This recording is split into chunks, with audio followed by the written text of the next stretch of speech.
خوێن ڕشتن و چەلەحانەی بێتام، میدیای ڕاستبێژ یان درێژکردنەوەی تەمەنی پاشاگەردانی. چۆن میدیاکان شەڕی هەمووان بە هەمووان دەکەن. ماوەیەکە دەست درێژیکردنە سەر هاوڵاتیان، چالاکوان نەیارانی سیاسی چین و توێژە جیاوازەکان، کاسبکاران بگرا چاییچی لە فەفرۆش و دەستگێڕەکانیش بە تایبەت لە شاری سلێمانی و لالایەن چەکدارە دەمامکدارەکانەوە بۆتە دیاردا. نمونە دیار و هەنووکەیەکە ئاری چاییچی بەناحەق کوژراوە کە تا ئێستاش پرسەکەی گەرمە.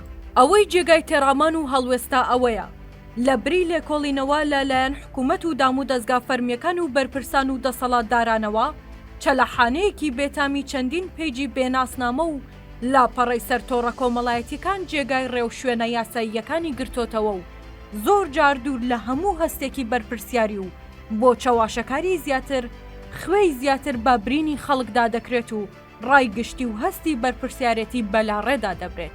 ئەمەش لە کاتێکدایە کە ئەرکی میدیا ئەوەیە ڕاستیەکان وەک خۆی نیشان بدات بەبێ خراپ بەکارهێنان و بەلاڕێدا بردن، نەدیزە بە دەرخۆنەکردنی ڕووداوەکان و نەگەورەکردنی زیاد لە پێویست ئەرکی میدیا نییە.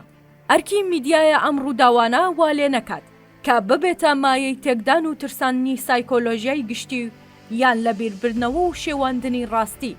بێگومان هەندێک جار ڕووداوەکە خۆی کارەساتە و پێویستی بە هەڵوێستی دەستە جەمعی هەیە، پێویستی بە وشیاری گشتی و هاوبەندی کۆمەڵایەتی هەیە لە ئاستێکدا کە بتوانێت نوێنەرایەتی ویژدان و ئەخلاق و مافپەروەری کۆمەلگا و دەستە بژێری کۆمەڵایەتی بکات. بەداخەوە وەک دەبینین لایەنی تۆمەتبار و تاوانباری ئەو هەموو ڕووداوە لە جیاتی چارەسەرکردنی کێشەکە پەنا دەباتە بەر پەلاماردانی خەڵکی تر لە ڕێگەی میدیای حیزبەوە، لە کاتێکدا ئەگەر خۆیان بەشێگنین لە دروستکردنی ئەم ڕووداوانە دەبوو زۆر بەرپرسیارانە ئەو گرفتانەی چارەسەر بکردایە. لە شەوی یەکەمی ڕووداوەکەدا چەندین خەڵکی بێلایەن و دڵسۆز هاتنە سەرخەت و داوایان کرد ڕێگا لەم دەست درێژی و تۆقاندن و ڕەشەکوژیە بگیرێت، بە تایبەت لە شاری سلێمانی. بۆ نمونە عەزیز ڕەوفین و سەرگوتی چەتەکانی شار دەستیان گەیشتە خوێنی کاسبکار و چاییچی.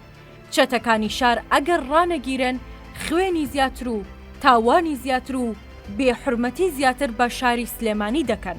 ئەو بێدەنگی لەم شارە هەیە هێندەی ترچەقۆی پیاوکوژانی تیژتر کردووە، بێدەنگی کۆی هێزەکانی تر و کۆی ڕۆشنبیران و چالاکوانان و پیاوانی ئاینی بەرامبەر ئەتککردنی شار هێندەی تر دەستی پیسی چەتەکانی لەم شارەدا درێژتر کردووە. چەتەکان نەگرن ئەو تۆزە حورمەتەش نامێنێت، ئەم خوێنە نەوەستێنن خوێن سەری شار و سەری چەتەکانیش دەخوات.